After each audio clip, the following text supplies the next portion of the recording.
वाजलेले आहेत पहाटेचे 5. तर सकाळी लवकर उठून मिस्टरांना जायचं होतं, त्याच्यामुळे चहा वगैरे करायचा होता.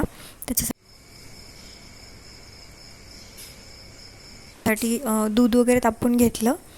दूध उकळून घेतल्याच्यानंतर मग चहा बनवायला घेतला. चहा उकळत होता तोपर्यंत मला ब्रेड पण भाजून घ्यायचे होते तुपामध्ये. त्याच्यासुद्धा साईडला मी पॅन गरम करण्यासाठी ठेवलेलं होतं. हे ब्राऊन ब्रेड बटरमध्ये व्यवस्थित भाजून घेतलेले आहेत. तुम्ही बटर किंवा मग घरचं तूप असेल त्यामध्ये सुद्धा भाजू शकता. तर छान क्रिस्पी असे भाजून घेतलेले आहेत. तर चहासोबत खाण्यासाठी हा नाश्ता उत्तम आहे. सकाळच्या गडबडीमध्ये मिस्टरांना चहा आणि ब्रेडचा नाश्ता देऊन त्यांना गुड बाय केलं. त्याच्यानंतर सकाळचे 7-7:30 वाजले होते. 7:45 वाजता असा सुंदर सूर्यप्रकाशाचा व्ह्यू होता. म्हटलं चला याची पण एक क्लिप आपण इथे ॲड करून देऊया. बघा किती प्रसन्न वाटतंय ना. आणि इथे बघा कावळ्यांची सभा भरलेली होती.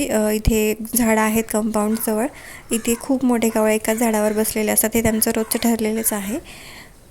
आणि इथे आमच्या कुंडीमध्ये गुलाबाचं फूल आता ते उमलते हळूहळू. तर ते पण मी एक क्लिप ॲड केली.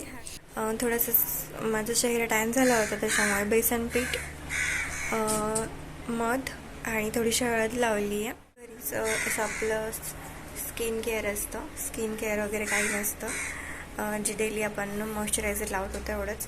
एवढा वेळ मिळत नाही. कधी कधी एव्हर यूजचं जे स्क्रब असतं, जे पिलर मास्क असतं ते मी यूज करते फक्त. बाकी चेहऱ्याला जे आहे तेच नॅचरल आहे. ते तुम्ही बघू शकता. आता हे सुकेपर्यंत ठेवणार आहे आणि हे वॉश करून टाकणार आहे नंतर.